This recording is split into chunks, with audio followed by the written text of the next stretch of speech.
जहां रहे सोई सुंदर देशु और जो प्रतिपाले सोई नरेशु। आप चाहे छता में रह लो तो दुश्मन की कमी नहीं है, आप दतिया में रह लो तो शत्रु पैदा हो जाएंगे, आप लंदन में रह लो तो शत्रु पैदा हो जाएंगे। संसार में शत्रु पीछा छोड़ने वाले नहीं है। इसलिए सबसे अच्छी बात यह है कि हम जहां रहते हैं प्रेम भाव के साथ में वहां हम निवास करें। और एक बात आप ध्यान रखना, आप गांव में देखना या कहीं देखना विरोधी ज्यादा पैदा होते। मालूम विरोधी क्यों पैदा होते हैं? आप जरा विचार करो, लोग विरोधियों को गलत मानते हैं। आप जरा विचार करो कि जहां पर विरोधी रहते हैं हम वहां नहीं हैं और वहां पर हमारी चर्चा होती रहे। जैसे आज मान लो मैं बिलारी में हूं और छता में, हथलई में, चक में, गोंहारी में मेरे नाम की चर्चा चले, चाहे अच्छाई की चले चाहे बुराई की चले, तो समझ लेना कि हमने जीवन में कुछ अच्छा किया है। इसलिए जहां हम नहीं है वहां हमारी चर्चा चल रही है। तो बुराई करने वाला ठीक होता है और बुराई उसकी होती है जिसने कुछ विकास किया हो। पुराने टाइम में गांव में हाथी आता था, हाथी। गांव के क्या कहते, भैया खड़े हो जाओ गणेश जी आ गए, भैया खड़े हो जाओ गणेश जी आ गए। वो पूरे गांव के आदमी हाथ जोड़े खड़े। इधर पूरे छता के लोग, सतारी हथलई के लोग हाथ जोड़े खड़े हैं और पीछे से पूरे गांव के कुत्ता पड़े हैं, भौं भौं भौं भौं भौं भौं। तो किसी ने पूछा कि भैया तुम्हें हाथी से क्या दिक्कत है? कुत्तों से पूछा तो कुत्तों ने कहा कोई दिक्कत नहीं। तो भौंकते क्यों हो? तो बोले हाथी को नहीं भौंकते हम, हाथी आज दिन में 4 बार आ जाए, आज से वादा करते हम भौंकेंगे नहीं। तो अभी क्यों भौंक रहे हो? बोले एक प्रतिज्ञा तुम करवा दो। बोले का? जे लोग जितने खड़े हाथ जोड़े ये हाथ जोड़ना बंद कर दें, हम भौंकना बंद कर देंगे। तो संत ने कहा कि हाथी को हाथ जोड़ना बंद नहीं होगा। तो संत ने कहा फिर बंद नहीं होगा? बोले नहीं। तो कुत्तों ने कहा तो हमारा भौंकना बंद नहीं होगा, हम भौंकते रहेंगे। तो भौंकता कौन है? कुत्ता। और चलता मस्ती में कौन है? हाथी। जीवन में आप हाथी बने रहो, हाथी निकलता है, कुत्ते भौंकते रहेंगे। विरोधी जितने हैं तमाम विरोध करते रहें और जब तक आपका विरोध शुरू नहीं हुआ तो समझ लो जीवन में कभी आपने अच्छा किया ही नहीं है। अच्छा किया है तभी तो विरोध हो रहा है, अच्छाई का विरोध होता है। महाराज कन्हैया का विरोधी भी वहां पहुंच गए। एक बगुला आ गया कन्हैया के लाने, उसने देखा मुख फाड़े बैठो, वो कन्हैया के लाने निगल लाओ, मुख में ले लो, चोंच बंद कर ली। जैसे भैया चोंच बंद करी, भगवान ने अब तो देखा क्या करें, सो तरुआ को जलाओ बाकी को। बाहर निकले और बाहर निकल के पकड़ के ऐसे चोंच पकड़ी और भैया बीच में से फाड़ के 2 खंड कर दिए। बोलिए वृंदावन बिहारी लाल की, ऐसे 2 खंड कर दे। अच्छा बगलो के तुम अच्छा लगता है, देख लो तुम, ऐसे लगत के हृदय से लगा लो। खाता क्या है? मछली है नहीं। वो हमारे समाज में भी ऐसे बहुत से बगला हैं, बड़े सुंदर सुंदर कपड़ा पहन के आ जाए, बड़ा सुंदर स्वरूप बना लेंगे और घर में बैठे और विचार करें कि जाको नाश कैसे करें। इनका मन में लो है, बगुला जैसो शरीर जरूर बनाए लेकिन मन में गंदगी भरी। संत बहुत अच्छी बात कहते हैं कि मन में लो तन उजरो और बगुला जैसी दे, और जासे तो कौआ भलो सो भीतर बाहर एक। कौआ कौन है? हमारा दुश्मन, अंदर भी काला और बाहर भी काला। और बगुला कौन है? हमारा मित्र, जो है तो सुंदर, मीठी मीठी बातें बोल है और हमारे दिल में बैठ के हमारे दिल के टुकड़े कर देगा, काट देगा उसको। तो ध्यान रखना, ऐसे समाज के मीठे मधुर बगुलों से सावधान रहना। ये हमारे देश के लिए, हमारे समाज को, हमारे घर को बहुत बड़ा विस्फोट है, इसलिए बगुलों से सावधान। आज महाराज चोंच चीरी और धीरे धीरे जब आगे बढ़े, एक अघासुर नाम का निशाचर था, सर्प के रूप में रहता था, सामने हो गए। भगवान कन्हैया के साथ ही विचार कर रहे कि जी सर्प जैसो लग रहा हो लेकिन हो सकता है गुफा हो। महाराज गुफा समझ करके तालियां बजा के वे अंदर पहुंच गए। और जब सब लोग अंदर पहुंचे तो कन्हैया ने सोचा अब हमें भी जाना है, तो कन्हैया भी अंदर। और जैसे ही अंदर पहुंचे उसने, अजगर ने मुख बंद कर लिया। महाराज मुख बंद करो, अब जितने बालक थे सब मर गए, सब मृत। अब कन्हैया ने ऐसी अमृतमय दृष्टि डाली, सब जीवित। वो कन्हैया ने अपने शरीर को फुलाया, वो ऐसो फुलाओ कि अजगर की नाक मुख सब बंद हो गए। सांस जब नहीं ले पाया तो तत्काल अघासुर नाम के उस निशाचर ने अपने शरीर का त्याग कर दिया है। और वृंदावन बिहारी लाल की, ऐसे करके भगवान नाना प्रकार की लीलाएं कर रहे हैं। अब एक दिन की बात है, राजा परीक्षित ने कहा महाराज फिर क्या हुआ? तो बोले भगवान कन्हैया अपने साथियों के साथ में गाय चरा रहे थे, ब्रह्मा जी ने लीला को देखा तो ब्रह्मा जी मोहित हो गए। और ब्रह्मा जी ने मोहित होकर के विचार करो कि पता नहीं है कि भगवान है कि बालक है, ऐसी लीला कर रहा है। देखो जब तक किसी चीज की जानकारी ना हो जाए जब तक निर्णय नहीं लेना चाहिए। और ब्रह्मा जी ने निर्णय ले लिया और बिना विचार के बिना सामने कोई चीज ना हो तो बाको निर्णय नहीं लेना चाहिए। एक बार क्या हुआ कि हम अपने चेला के यहाँ गए, भागवत करके आए थे। हमारा नियम है कि परीक्षित के यहाँ जाते हैं एक वर्ष में एक बार। अब केदार सिंह है चूंकि ज्योति तो हमें दीक्षा वैसे ही लिए हैं, लेकिन जब परीक्षित बन गए तो भाई हमारा तो ये क्रम रहेगा कि वर्ष में एक बार तो वहां है। पहचान बनी रहे, बच्चा पहचान नहीं, युवराज के जो कहां से आए कोएंगे नहीं। तो हम महाराज उनके यहाँ गए, जजमान के यहाँ से दो ही पति पत्नी लड़ रहे। पति पत्नी में आपस में लड़ाई जब हो रही थी, हम पहुंचे दोनों, हमें देख के चुप हो गए। तो हम बैठ गए जाके, हमने क्यों लड़ रहे हो? पति बोला कि महाराज लड़ाई इस बात की है। बोले क्या? बोले हमारे कम से कम 70-80 केस चल रहे। वो बोले वकीलों को पैसा दे देकर परेशान। तो हमने इससे कहा कि हम अपने बेटा को वकील बनाएंगे। तो पत्नी ने कहा महाराज आप सुन रहे हैं वकील, मैंने आपको क्या दिक्कत, बन जान दो। तो बोले नहीं महाराज हमें बीमारी इतनी बढ़ गई, शुगर भी है, ब्लड प्रेशर भी है और ये गैस की और बीपी की तमाम बीमारियां, हम डॉक्टर को पैसा दे देकर परेशान, हम सोच रहे हैं वकील नहीं हम डॉक्टर बनाएंगे। पति बोला वकील, पत्नी ने कहा डॉक्टर, पति वकील, डॉक्टर वकील, डॉक्टर में चुप डाटा हमने कि डॉक्टर वकील, अपने आप तुम निर्णय कर रहे कि वकील बनाएंगे कि डॉक्टर बनाएंगे। पहले लड़का से तो पूछ लो उसे वकील बनना है क्या डॉक्टर? सुपति बोले महाराज लड़का तो पैदा ही नहीं भाव,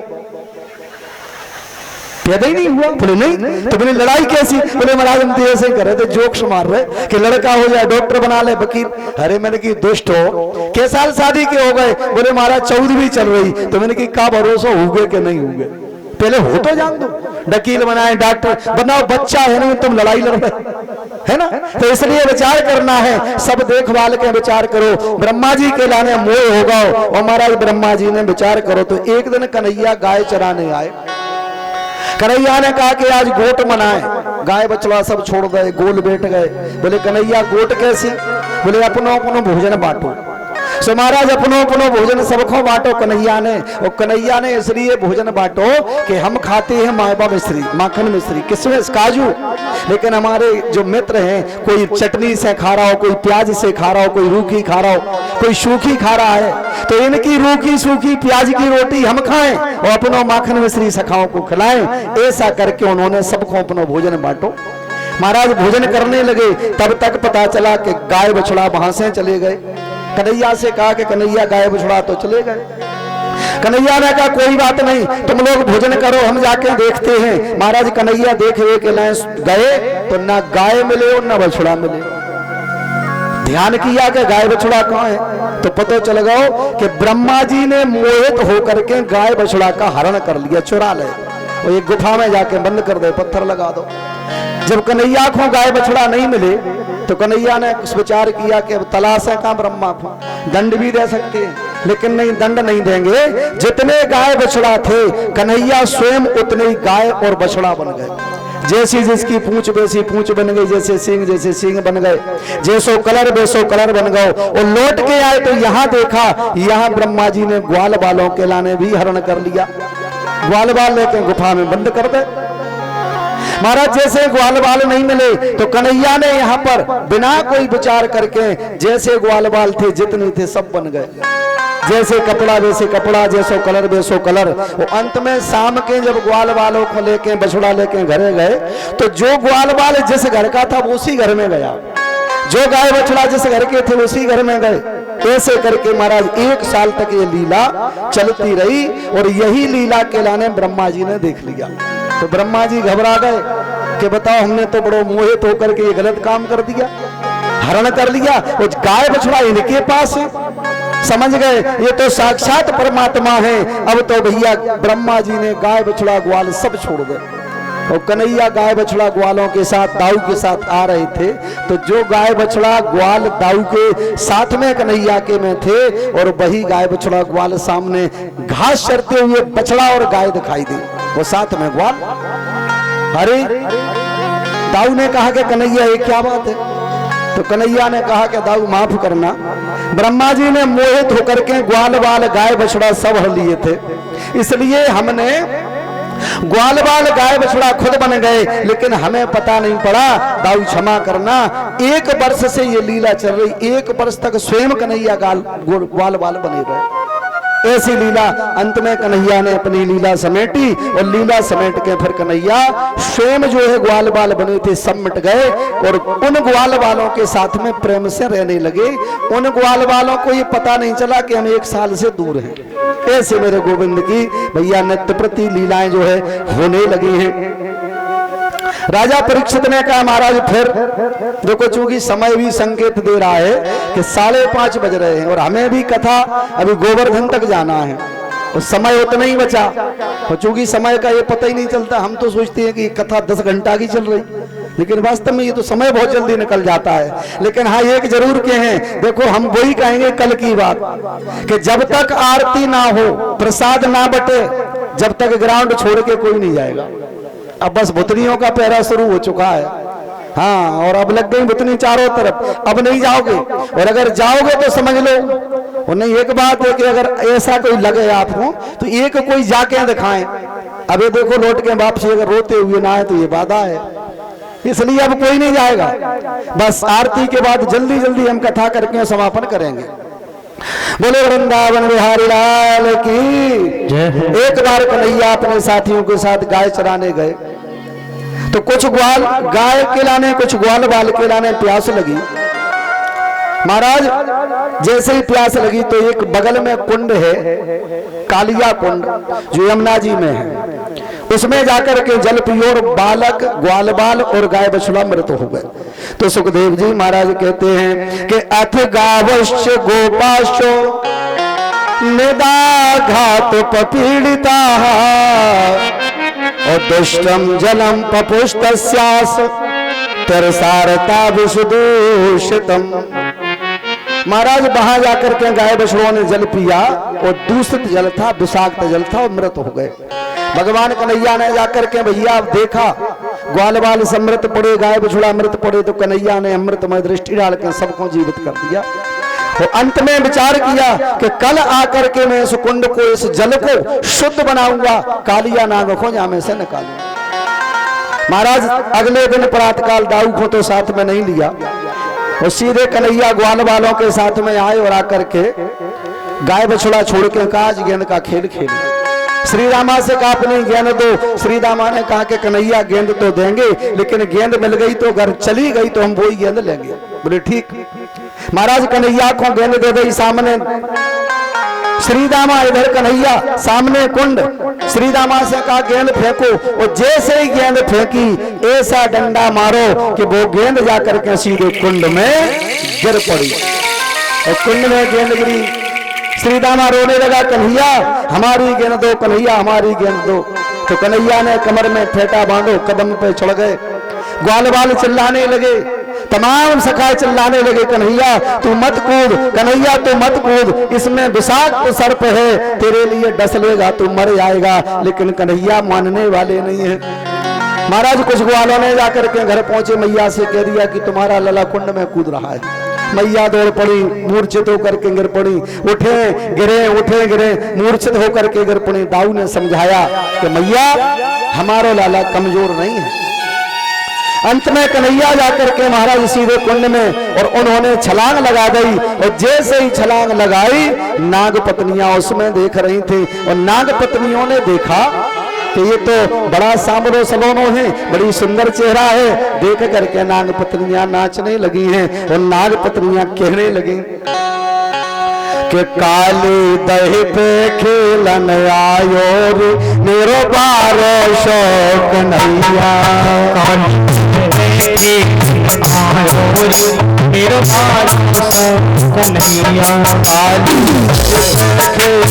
आयो रे, मेरो बारो शौक नैया, आयो रे, मेरो बारो शौक कन्हैया प्यारो सो कन्हैया मेरो प्यारो सो कन्हैया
काली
जैसे महाराज छलांग लगाई, जितनी नाग पत्नियां थी सब मोहित होकर के नाचने लगी, लेकिन कन्हैया ने ध्यान नहीं दिया। नीचे की ओर पहुंचे, उस समय महाराज वो कालिया नाग सो रहा था, और जैसे ही सो रहा था कन्हैया ने जाकर के लात का एक प्रहार कर दिया। और जैसे ही प्रहार करो भैया वो सर्प एकदम से जाग पड़ो, देखने लगा, लेकिन ऐसी सुंदरता आज तक नहीं देखी, मोहित हो गया।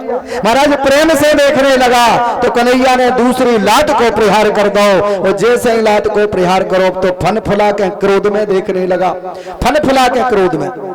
वो महाराज जितना क्रोध करें, बार बार जो है कन्हैया लात को प्रहार करें और बार बार फुसकार मार के वो सर्प क्रोधित होकर के फन फुला ले। 101 फन है उसकी, सब फूल जाए। वो कन्हैया मालूम मार क्यों रहे? देखो एक बात का आप ध्यान रखना, एक कहावत है कि सर्प के बिच्छू का जहर उतारना जानते नहीं है, और सर्प के गल में हाथ डालो तो मौत निश्चित है। अच्छा वो सर्प क्या है? जैसे सर्प कितना भी क्रोधित हो, भगवान कन्हैया को पता है कि अगर जब सर्प क्रोधित है, फन फूला है, तो उस समय वो काट नहीं सकता है, उस समय वो विवेक शून्य हो जाता है। फूला हुआ जो सर्प का फन हो तो समझ लो वो काट नहीं पाएगा, उसकी क्षमता खत्म हो जाती है। वो काटने वाला सर्प दबा हुआ आता है। भगवान को पता है वो क्रोध में इंसान हो या सर्प अपनी बुद्धि को खो देता है। आप क्रोध में कुछ बोलना, किसी से बात करना, आप क्रोध में कहेंगे कुछ और निकलेगा कुछ। गुस्सा में कभी ना, तो गुस्सा में कभी वचन दो, वो ना प्रसन्नता में कभी वादा करो।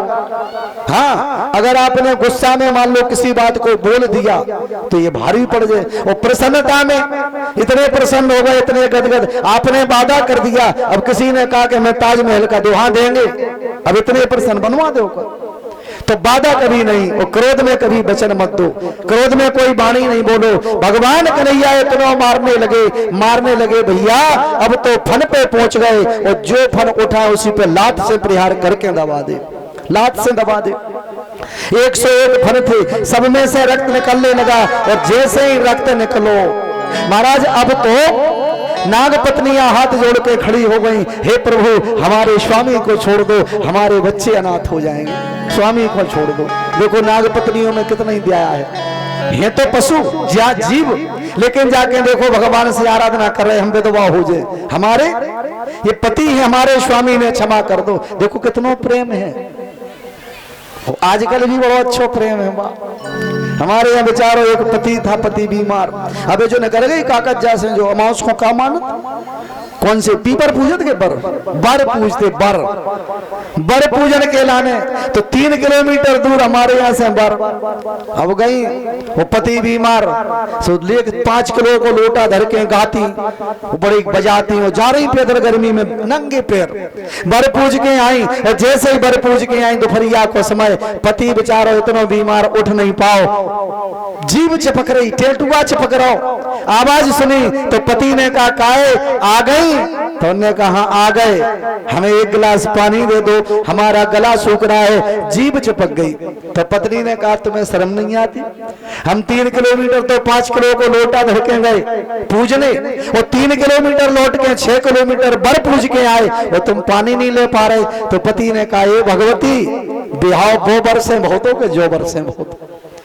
अरे जब ते जाबर की नहीं हो रही तो बाबर से तेरे कल्याण होने वाला नहीं है। ईमानदारी से बताओ, घर के बरखों छोड़ के अगर पेड़ के बरखों पूज हो, बेचारो घर को तो बेटो पानी पीवे, भाई 1 लोटा पानी नहीं दे रही, लेकिन बारे जमाने वो पर पूजो 3 किलोमीटर। अरे बाबर से नहीं भी हो तो जाबर से बहुत हो, पहले इस बरखों देखो, बाद में उस बर के लाने देखो।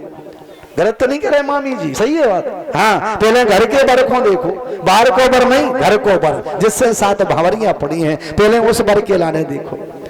महाराज जैसे ही दोनों कहा नाग पत्नियां प्रसन्न और होना चाहिए। एक बार एक संत जी निकले तो संत जी ने कहा महाराज आप औरतों की बहुत बोलते हो, हम आदमी शादीशुदा जी एक बात बताओ। बोले का कि जैसे बोले आपने कहा लड़की शादीशुदा और लड़का शादीशुदा, बोले लड़की की शादीशुदा हो जाए तो मांग में सिंदूर और पाँव में बिछिया, ये गले में मंगलसूत्र, सारी चीजें डाल के पतो पड़ जाती कि ये शादीशुदा है। और बोले लड़का अकेला नहीं, ऐसा काहे नियम नहीं बनाओ भाई, लड़का को कैसे बता दो का कि जो शादीशुदा है कि नहीं है? ना तो बेचारा वो मांग भरे न बिछिया पे न मंगलसूत्र, कैसे पता चले? बताओ बोले कैसे पता चल जाएगा ये शादीशुदा है कि नहीं है? सो संत जी बोले बेटा तुम्हें पता नहीं है, सब मालूम पड़ जाता है। बोले कैसे? बोले जिस बिटिया के गले में मंगलसूत्र लटका हो तो समझ लो कि ये शादीशुदा है, जिस बिटिया के गले में मंगलसूत्र लटका हो तो समझ लेना ये शादीशुदा है, और जिस लड़के का मुंह लटका हो समझ लेना वो शादीशुदा है। बेचारे को मुंह लटको ही दिखा है, हाँ हंस नहीं पाता है। माने शादीशुदा बच्चा, अच्छा कुछ होते हैं बिना शादी, और ईमानदारी की बात है शादी एक ऐसा लड्डू है, बेचारो खा के रो रहा हो, नहीं खाओ वो भी रो रहा हो। हमारे साथ में एक बजाने वाला आता था, शादी नहीं हुई तो हमसे बोला महाराज जी शादी नहीं हुई कहीं से करवाओ। तो मैंने कहा दादा अगर नहीं हुई है तो ते अपने आप को सुखी मान। बोले ऐसे कैसे? मैंने कि हमने कर ली हमें पता है, इनने कर ली इनको पता है। वो लड्डू खा के पछता रहे तो बोले महाराज पछताने और नहीं खाए, तो बोले हम पछता रहे। तो बोले जब खाने हैं तो पछताने और नहीं खाने तो पछताने, तो बोले महाराज फिर खा के ही पछता। है ना, खा के ही पछता है। तो बोले जिसका विवाह हो चुका है वो मंगलसूत्र लटका हो शादीशुदा है, और जिसका मुंह लटका हो लड़का भी शादीशुदा। अच्छा आप देखना भीड़ में जितने कुंवारे लड़का हुए वे अलग हंस हैं, वो शादीशुदा देखे ऐसे बैठ जाए बिल्कुल माछी नहीं, बेचारों बिल्कुल ऐसे बैठ जाएगा एकदम उदास स्थिति में।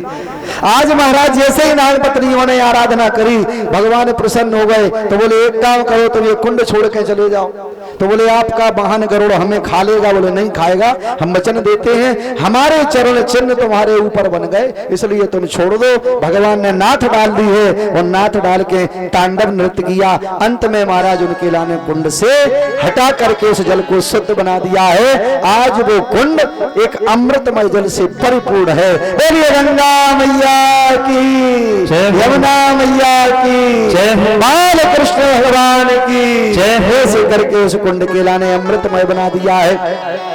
राजा परीक्षित ने कहा महाराज